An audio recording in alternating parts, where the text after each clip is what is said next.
Hello students, I'm back again with something new and exciting for you. Before I begin, I want you to focus on the board where I have written a quote, "We become what we think about." Our thoughts are more than just thoughts. They are what guide us through our life and define us also. If we believe students we can be successful, we will be successful. However, if we believe we won't be successful, then we often fail. Buddha also said, Lord Buddha, he said the mind is everything.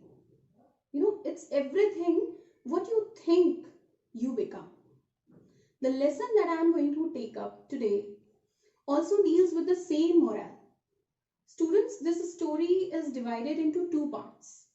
In the following video, I am going to summarize part 1 and the name of the story is The Great Stone Face 1. Before we proceed, let's talk about the main characters of the story. The very first character is Ernest. Ernest is the protagonist of the story, the main character of the story. He is upright, hardworking and a benevolent fellow.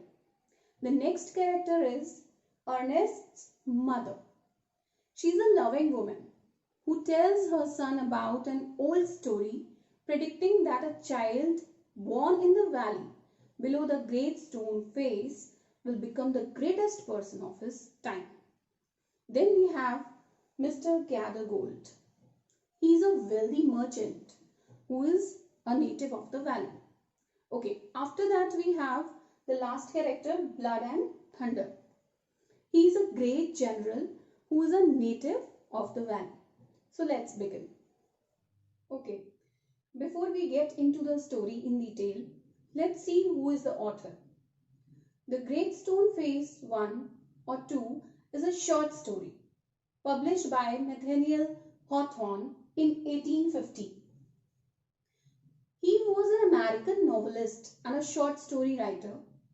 His works often focus on history, morality, and religion. He was born on 4th July 1804 and died on 19th May 1864. His notable works include Twice Told Tales, The Scarlet Letter, and The House of the Seven Gables. Now students, look at the title, The Great Stone Face. What is the Great Stone Face? The Great Stone Face was the artwork of nature formed on the perpendicular side of a mountain by some huge rocks. What do we mean by perpendicular? Perpendicular means at an angle of 90 degree. Okay. So the rocks were piled up in such a way that when looked from a particular distance, they resembled a human face. Alright. So one fine day what happens? A mother and son, they sat outside their cottage and they were gazing at the great stone face. And the mother told her son, whose name was Ernest, about a prophecy. What is that prophecy? Prophecy means a prediction or a forecast, which said that some future date a man will be born in the valley who will bear the likeness of the great stone face. There would be resemblance and he would be the greatest and the noblest person of the time. Ernest expressed his desire to live to see the man, and his mother was very loving and caring, did not want to disappoint him. So she said, "Perhaps you may." Since that day, Ernest never forgot about the prophecy and thought about it whenever he glanced at the valley.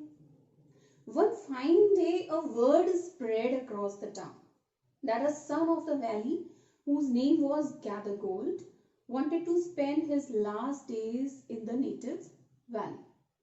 He was so wealthy, children, that it would have taken him 100 years to count his wealth.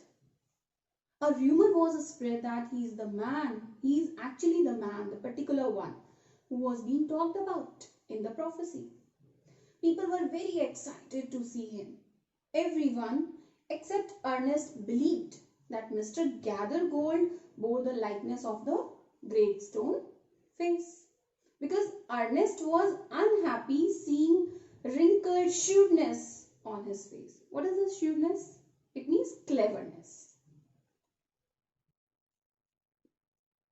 Time passed. Ernest grew up to be a diligent and kind youth.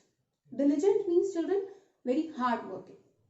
By the time the great stone face had become his teacher, a teacher for him, he was wiser but very simple fellow.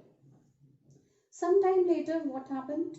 Another son of the valley, who was very well known as Blood and Thunder due to his courage in the battlefield, because he was a commander, he returned.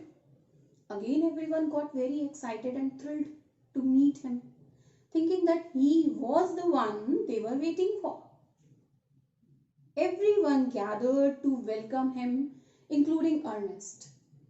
But after comparing what Ernest concluded, he came to a conclusion that there was no resemblance as the people proclaimed. What do I mean by proclaim? Proclaim actually means announce publicly. Alright. So he turned away in disappointment, very dejected, in despair. It seemed to him for a moment that the great stone face itself was saying something to him, whispering something to him. And what was that? It was uttering, "Fear not, Ernest, the man will come." So with this, we readers are left with lot many questions unanswered. Whether the man exists? If yes, when will he come? How will he look like? Etc. etc. For knowing or exploring the answers, we'll go through the second part of it. Thank you, students, for watching. Have a nice day.